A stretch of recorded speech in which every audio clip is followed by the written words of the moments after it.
बनने लगता। इसलिए ना खराब देखो, ना खराब सोचो, ना खराब सुनो, ना खराब खाओ, ना खराब कमाई करो। इसका बराबर ध्यान रखिए। ये सब खराबी तुम्हारे मन को खराब करने वाली है।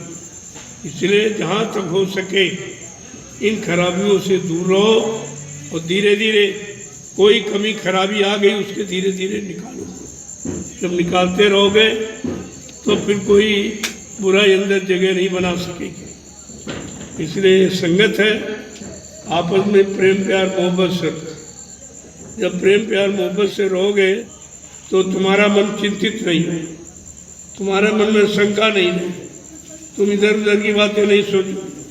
किसी के प्रति बुरा सोचना भी बहुत सबसे बड़ा पाप है, तो करना कितना बड़ा पाप हो। इसलिए यहाँ आए हो, ये है आध्यात्मिक ज्ञानाश्रम। यहाँ ज्ञान लेने आए हो और वो भी आध्यात्मिक ज्ञान। तो ये आध्यात्मिक ज्ञान के आगे ये भौतिक ज्ञान कुछ नहीं। और जहाँ पर भौतिक ज्ञान समाप्त हो जाता है वहीं से आध्यात्मिक ज्ञान का शुभारंभ होता है। इस बात को आपको ध्यान में रखना चाहिए। जब ये सब सोचते विचारते रहोगे तो अंदर में कोई कमी को जगह मत दो, स्थान बनने ही मत दो।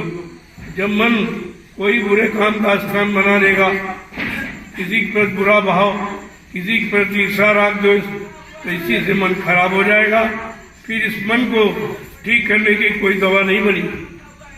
वो तो दवा है वचन। जब वचन मानोगे, वचनों को सुनोगे, समझोगे और धीरे धीरे अपने जीवन में एक एक वचन उतारते रहोगे तो धीरे धीरे ये कमियां त्रुटियां ये सब निकल के बाहर चली जाएंगी। ऐसे ही अच्छे लोग बने हैं। बुरे लोगों ने अपने आप को अच्छा बनाने में ऐसे ही बच्चों का सहयोग मिला। संत महापुरुषों की उनकी दया मिल गई, उनका दरस परस मिल गया। ये सब तुमको लाभ देने के तरीके हैं कि प्रेमियों तक ये लाभ कैसे पहुंचाया जाए। तो उसके लिए ये सब तैयारी आपके लिए रखी गई। तो आप लेने की बात रखो, अपने तरफ से कोई बुराई रखने की बात मत सोचो। जब बुराई रखोगे तो मन बुरा बन जाएगा, बुरा सोचने लगेगा, अच्छे काम में आपको चलने नहीं देगा और सारी चिंताओं का खजाना बन जाएगा। फिर आप निकल नहीं। ये चिंता ही तुम्हारे आध्यात्मिक ज्ञान के विनाश का कारण है। आध्यात्मिक ज्ञान क्यों नहीं अंदर आ रहा कि जहाँ पर चिंता और शंका और संदेह भूल भ्रम और एक दूसरे के प्रति गंदगी गंदे भाव विचारों को जब जगह दोगे तो निश्चित आध्यात्मिक वचनों को आप जगह नहीं दे पाओगे। क्योंकि दो न हो एक संग भुआलू और बिरता फिरत बजावत गालू, दो काम एक साथ नहीं। अच्छाई बुराई एक साथ नहीं रह सकती, पाप और पुण्य एक साथ नहीं रह सकते, जो झूठ और सत्य एक साथ नहीं रह सकते। ऐसे ये तुम्हारा बुरा विचार और बुरा सोचना प्रेमियों के प्रति ये तुमको हमेशा नरक की तरफ ले जाने वाला। इन चीजों से बचो। इन्हीं से बचना है कि किसी तरह मन खराब न हो, किसी प्रेमी के प्रति कोई भाव पैदा न हो। और मालिक से अर्ज प्रार्थना गुजारिश करो कि हमको बर्दाश्त क्षमता देगी। अगर बर्दाश्त करना आप सीख जाओ तो फिर तुम्हारे सवाल कोई नहीं। ये पेड़ को देखते हो, सर्दी गर्मी बरसात ओला पाला तुषार आंधी तूफान, ये सब बर्दाश्त करता तब सबको फल देता। सबको फल, सबको लाभ और सबका कल्याण आप जब ही कर सकते हो जब आप सब कुछ बर्दाश्त करना सीख जाओ। इसीलिए ये संत मत के प्रेमियों के लिए है। काल मत के प्रेमी तो इसी में शराब हो रहे, वो अपने आप को नहीं संभाल पा रहे।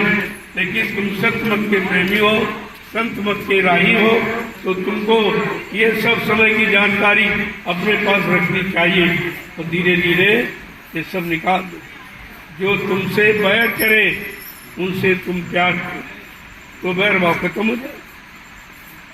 तुम जो तुमसे बैर करे या तुम्हारे अंदर कोई बैर भावना आ गई तो तुम उनसे मिलने लगो, प्रेम करने लगो, तो बैर अपने आप समाप्त हो जाए।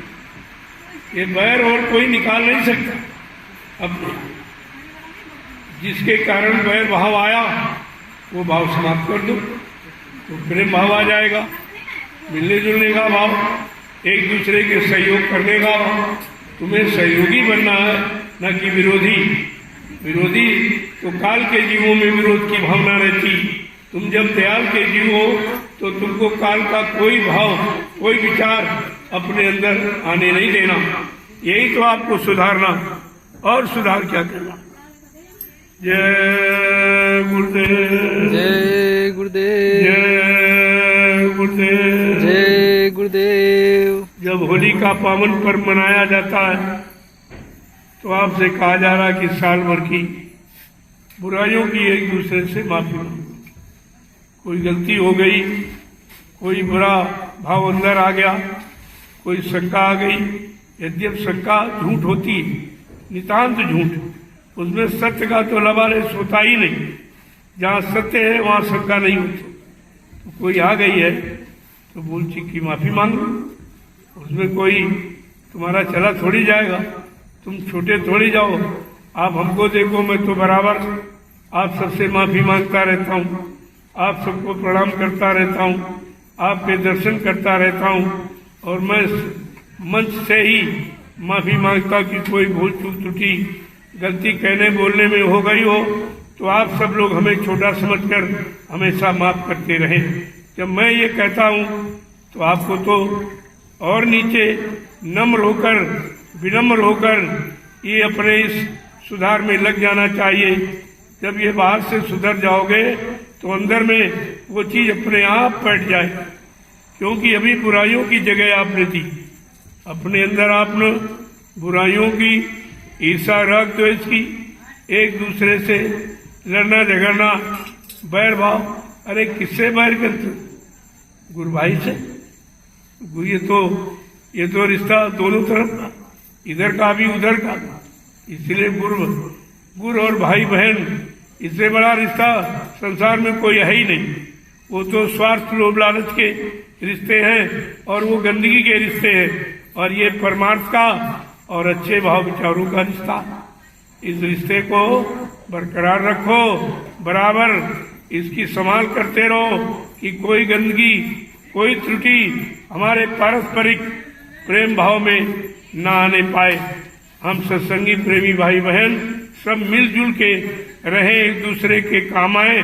अगर कोई बुरी और गलती देख रहे हो तो मित्र बनकर, सहयोगी बनकर उसका सुधार करो, न कि विरोधी बनकर गलत प्रचार करो।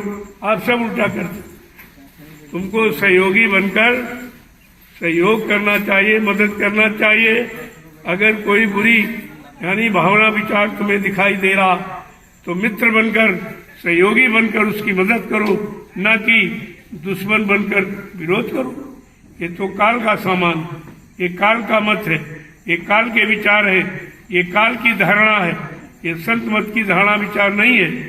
तो जब वचनों को सुनते रहोगे, समझते रहोगे तो तुम्हारा मन मोटा नहीं होगा। इसलिए आप काफी समय से सत्संग नहीं पाए हो तो आज शाम को सत्संग होगा। इन सब बातों पर प्रकाश डालूंगा कि मिलजुल के रहने की कोशिश करो। अगर कोई बात अंदर आ गई, फट से सामने पड़ो तो प्रणाम कर लो। मैं तो तुमको हमेशा प्रणाम करता रहता हूँ, हर वक्त प्रणाम के सिवा और मैं कुछ करता ही नहीं। क्योंकि जब प्रणाम करता रहूंगा, और वो है जीवात्माओं का प्रणाम। तुम्हारे शरीर से, तुम्हारे रंग रूप से, तुम्हारे पद से, तुम्हारे मतलब यानी सामान, धन दौलत का प्रणाम नहीं है। वो जो जीवात्मा सूरत रूह को प्रणाम किया जाता, क्योंकि सूरत उनकी है। अपनी सूरत को मनाने, जगाने आए हैं तो वो नित्य प्रणाम करे कि जल्दी से तू जाग और अपने घर की तरफ रवाना हो। ये काल की गंदगी को छोड़ और तब तू अपने घर जा सकेगी। क्योंकि अगर गंदगी कोई रह गई तो काल तुमको निकलने नहीं देगा। इसलिए किसी तरह की अंदर में गंदगी मत रखो। अगर आ गई तो तुरंत जा करके माफ़ी मांग लो कि अब से कोई गलती हो गई, त्रुटि हो गई, कोई भूल चूक तो माफ़ कर दीजिए। इसमें तुम्हारा क्या जाए, बल्कि तुम्हारे अंदर जाएगा नहीं, सोचने का मौका ही नहीं मिलेगा, ये सोच ही नहीं सकता। जब तुम्हारे अंदर ये भाव पैदा हो गया तो फिर वो कहाँ सोच पाएगा, उसको जगह नहीं मिल पाएगी। इसलिए ये काल का जो जोर दर्द चल रहा है, इस काल के जोर से बचने को बचाओ, अपने को सुरक्षित रखो। अगर उसी में चले गए तो बह जाओगे, फिर काल की धारा से निकलना बड़ा मुश्किल हो जाएगा। बड़े बड़े ऋषि मुनि योगी महर्षि अवतारी शक्तियाँ नहीं निकल पाई तो हम सब कलयुग के गंदे कमजोर भोगी विलासी जीव कैसे निकले। ये रास्ता आपको मिला, ये ज्ञानाश्रम, इस नाम का कहीं आश्रम नहीं मिलेगा।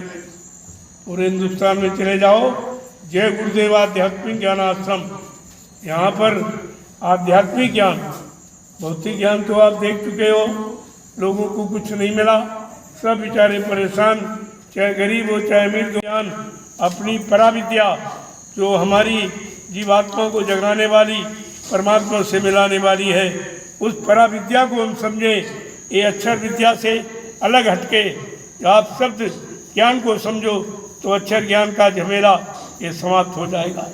अक्षर ज्ञान मन में अहंकार पैदा करने वाला, मन को तरह तरह का प्रलोभन देने वाला, तरह तरह से मन को खराब बिगाड़ करने वाला, डिगाने गिराने वाला है।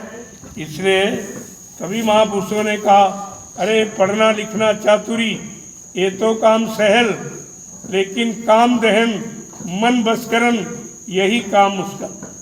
मुश्किल तो ये है, इसमें पढ़ाई लिखाई काम नहीं करेगी, इसमें धन दौलत काम नहीं करेगी, इसमें शारीरिक बौद्धिक बल यानी काम नहीं करेगा। इसमें तो महापुरुषों के जो परमार्थी वचन वही आपके काम आएंगे। उनको जगह दो, आपने जगह खाली नहीं की अभी। तरह तरह की बुराइयाँ, एक दूसरे पर जलन, ईर्षा, यही सब भरे बैठे हो।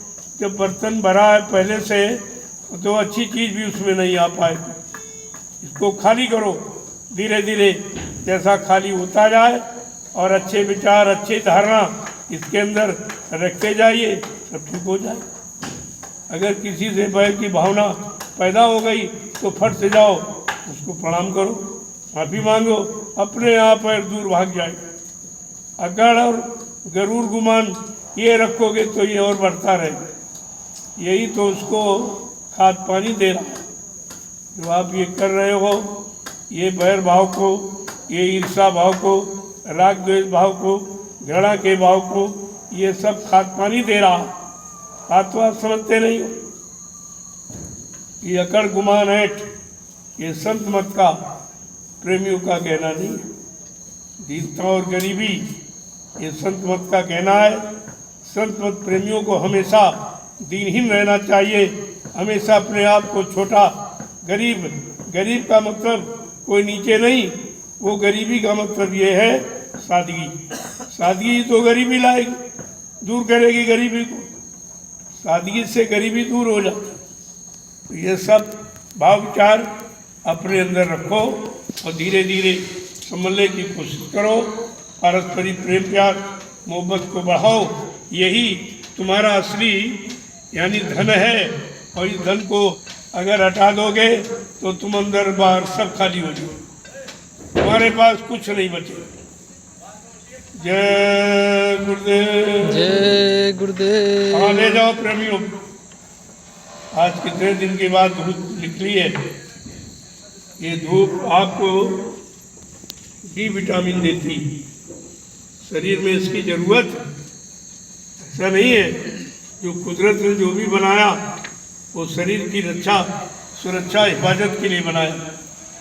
ये धूप लगेगी तो आपके अंदर से जो गंदगी पसीने के रूप में वो बाहर निकल जाएगी, खून आपका साफ हो जाएगा, तमाम चर्म रोग, ऐसी बीमारियां ऐसे चली जाती। तो पसीना नहीं निकलोगे तो गंदगी बनी रहेगी और वो गंदगी तरह तरह की बीमारी पैदा कर देगी।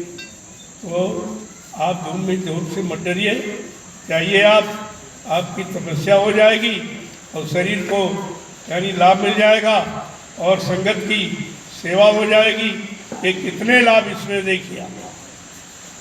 जय गुरुदेव। जय गुरुदेव।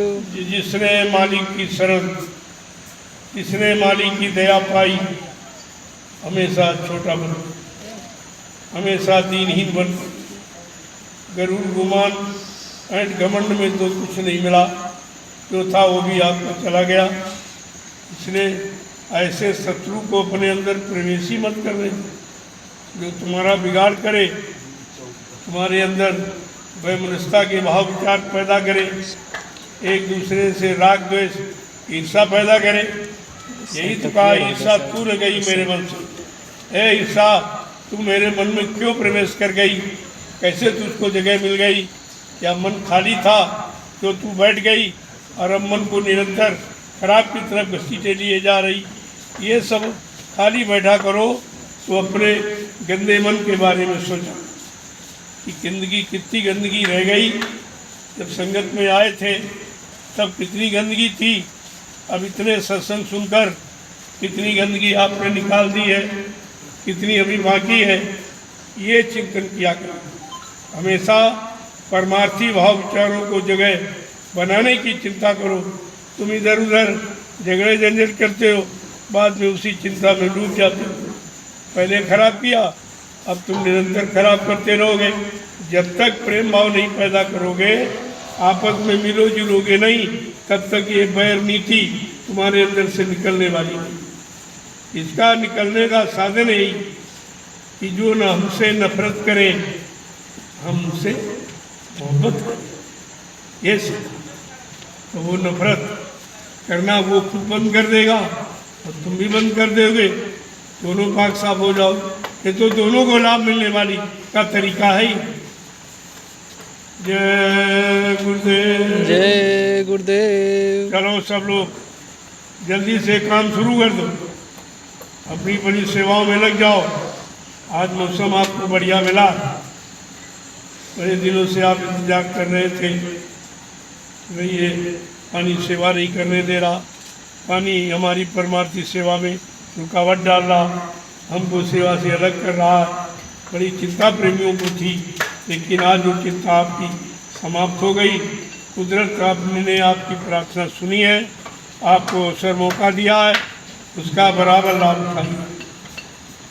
जो सामान सुखाना हो धूप में डालो, अस्त्र वस्त्र कपड़े कोई गंदे हैं तो उनको डाल दो, तो गंदगी बदबू निकल जाएगी।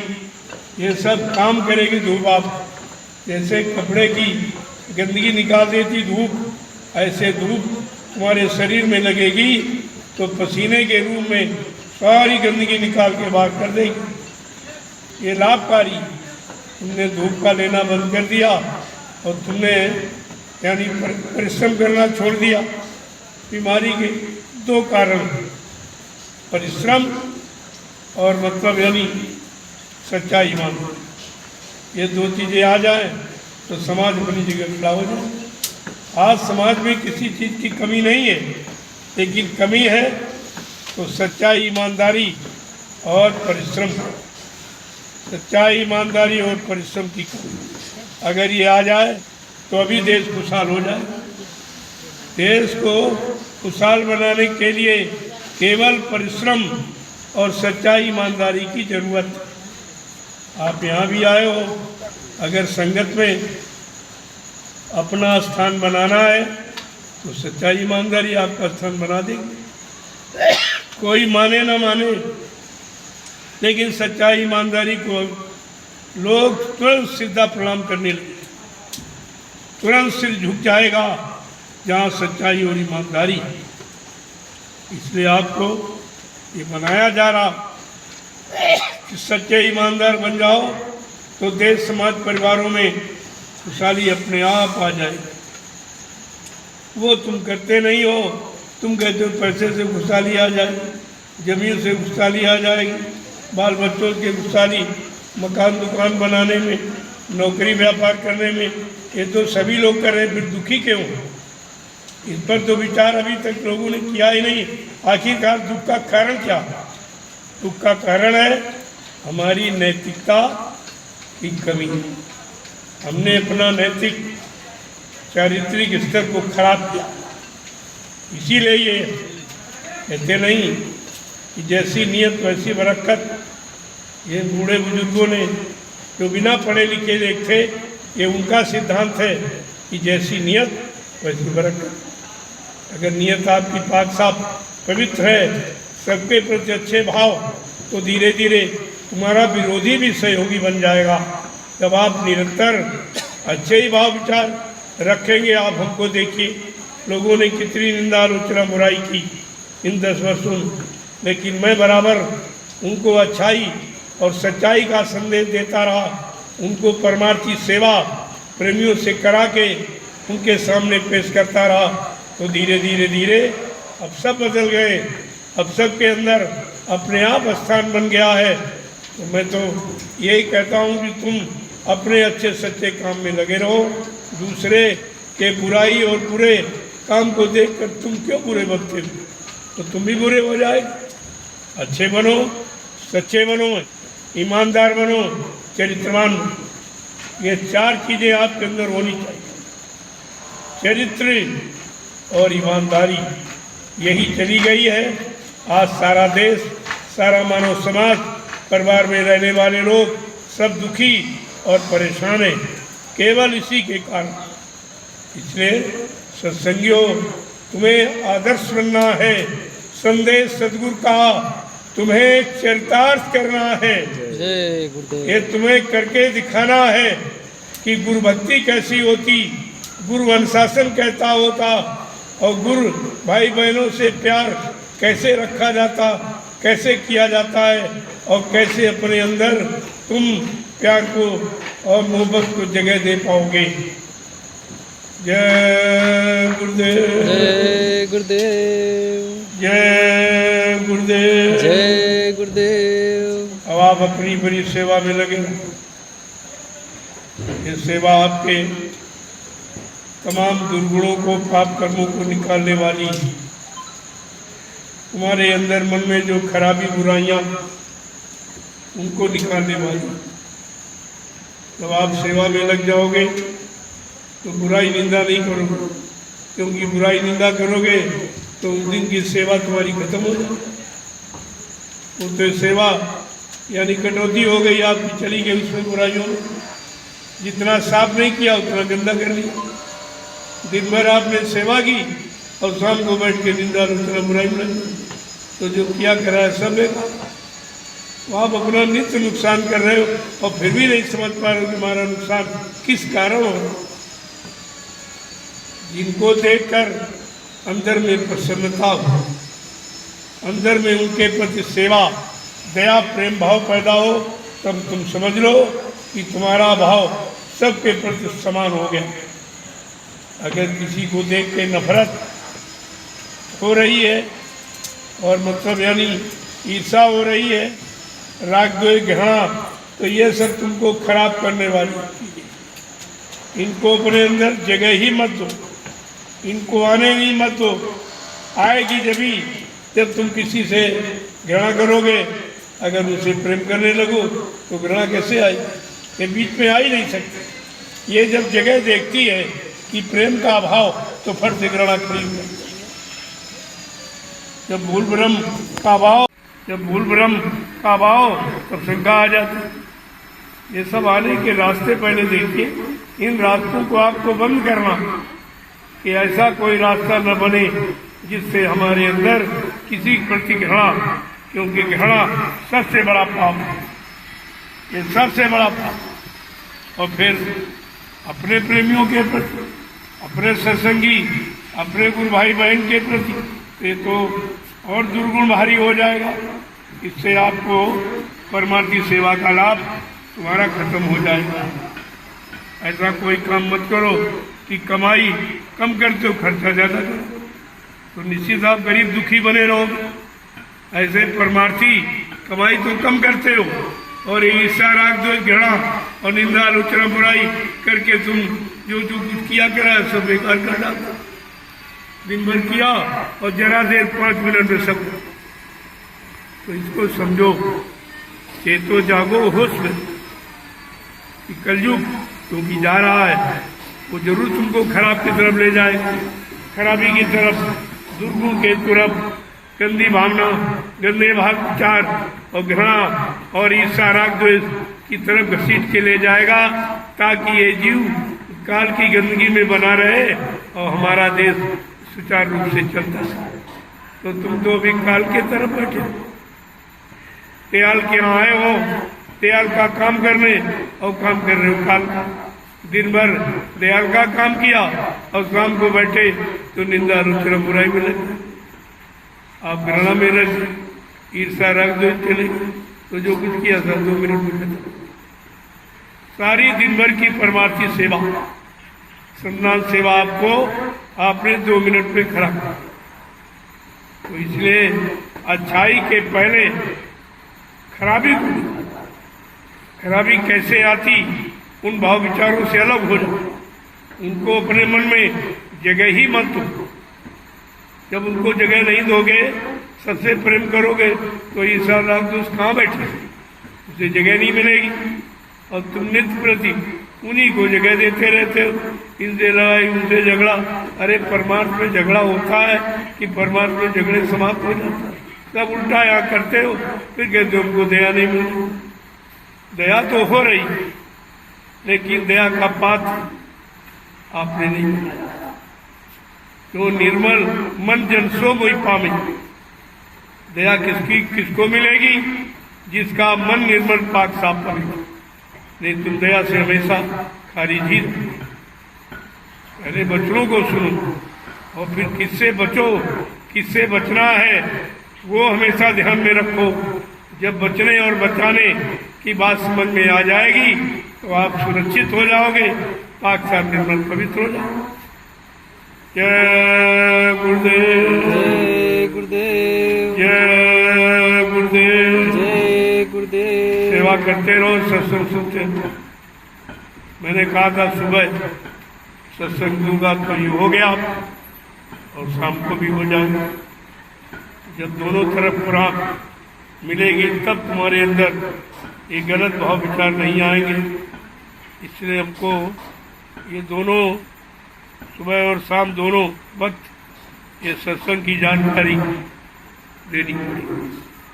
अगर आप निर्भर बने रहो तो तुम्हें क्यों मेहनत करने की जरूरत?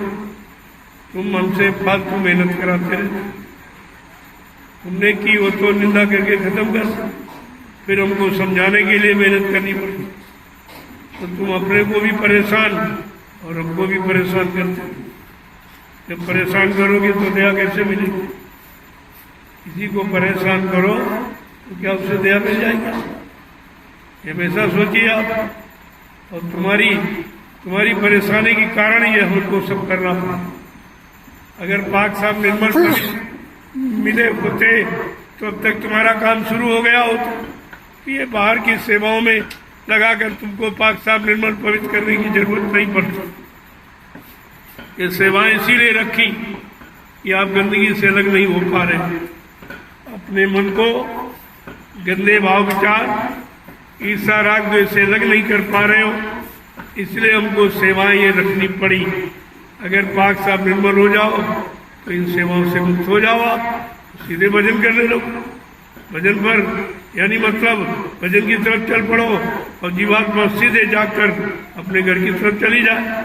लेकिन जब तक इधर नहीं होगा उधर कुछ नहीं, इधर साफ उधर साफ कहते नहीं, इधर सफा उधर सफा तो मालिक क्यों खफा? क्यों? न तुम इधर साफ होते हो न उधर, न तन से न मन से न इंद्रियों से न वचन वाणी से न देखने सुनने तरह कितनी गंदगी लादे बैठे हो और कितनी गंदगी रोज लाद रहे हो। तो गंदगी लादते रहोगे तो वो कूड़ा घर होगा। कूड़ा घर में कभी अच्छाई नहीं निकलती, कूड़ा तो कूड़ा ही। और तुम इसको कूड़ा घर बना रखे, बात आप समझते नहीं। जय गुरुदेव, जय गुरुदेव, जय गुरुदेव, जय गुरुदेव। सब लोग अपनी बड़ी सेवाओं में लगो। देखो ये गैराज, इसमें कोई आवाज़ नहीं करेगा। उधर वो तैयार हो गया, उसमें लेटो बैठो, और उसी में अभी सेवा शुरू हो जाएगी कि आसपास बाउंड्री बन जाए। तो आपको आगे सर्दी आ रही, सर्दी हवा से आपको बचाया जाए। इसमें इसको खाली कर दो बिल्कुल। इसमें सब गाड़ियाँ और गाड़ियों की व्यवस्था ये है, और तुम्हारी व्यवस्था उधर उधर व्यवस्था बराबर ध्यान में रखिए। जय गुरुदेव। जय गुरुदेव। अभी देखो ये खरपतवार, ये फूस जो है सब अभी पक जाएगा 2 महीने के बाद। इसको काट के अपनी मजबूत बढ़िया झोपड़ी बनाओ। अगर वजन करना तो झोपड़ी, महलों में, मकानों में, सुविधाओं में भजन नहीं होता, तंगी में। हमेशा तंगी में, हमेशा गरीबी में, सादगी में भजन होता है। तो इसलिए अभी ये कुछ तैयार हो जाएगा। उधर जो आपने मिट्टी डालकर पीछे कुटी के जो आपने तैयार किया है, उसमें एक लाइन से झोपड़ी लगाओ। देखो कितना अच्छा लगता। सरकार कॉलोनी एक लाइन में एक तरह की बनाता है, कितना अच्छा लगता है। तो आप अपनी आवास निवास उसी किनारे किनारे बना लो बढ़िया सा। और ये धूप अभी मतलब ये फूल पक जाएगा तो काट लेना, काट के रख लेना। बढ़िया झोपड़ी मजबूत मोटी बना लो, ताकि पानी से और धूप से, सर्दी से, गर्मी से, सब से बचाव हो। इन बातों को ध्यान में रखें। अपना स्थान झोपड़ी में, तो इसलिए क्यों कहता मैं भी झोपड़ी में रह रहा हूं। आप देख रहे हो कितनी इमारतें बनी, कानपुर से लेकर और यहाँ हरदोई मल्लावा में इधर, और आपका इधर सारण में सब भव्य इमारतें बनी खड़ी, लेकिन मैं तो झोपड़ी में रह रहा हूँ। आप देख रहे हो, अगर झोपड़ी में आत्मिक आनंद, परमानंद और संयम और त्याग न होता तो इसमें आप महात्माओं ने झोपड़ी को क्यों पसंद किया। इसीलिए आपको वही चीज देने के लिए वही चीज मिल जाए तो आपको झोपड़ी का सहारा लेना। इसमें जो आते जाते रहेंगे 2 दिन 4 दिन के लिए, वो रुके उसमें अपना चले जाएंगे। लेकिन जो परमानेंट रह रहे या लंबा समय आप यहाँ आवास निवास बनाने का सोच रहे हो, तो अपना बना लो पीछे। ये आपका बन गया बहुत बड़ी, उसको हिरस से बराबर, जो ऊंचा नीचा है उसको एक लेवल से कर लो। अभी बीच में बहुत ऊंचा, वो मिट्टी उठा के जहाँ नीचा वहाँ डाल दो तो एक लेवल का बराबर बन जाएगा। फिर दोनों तरफ आप आवास बना सकते हो। इसीलिए कहा नहीं कि भाई बसइयो एक बखरी में, सुंदर दीजे छां बना। आमने सामने जब उनका मोरा होगा तो दुश्मन डरे, दुश्मन को भय पैदा हो। इसलिए इस तरीके से आप, तुम्हारा दुश्मन कोई इंसानी शकल वाला नहीं है, वो जो अंदर मन को खराब करने के बड़ा बैरी है मन घर में, ये दुश्मन। इस बैरी को बहुत संभाल के कोई इसको इसका सामान दे देना।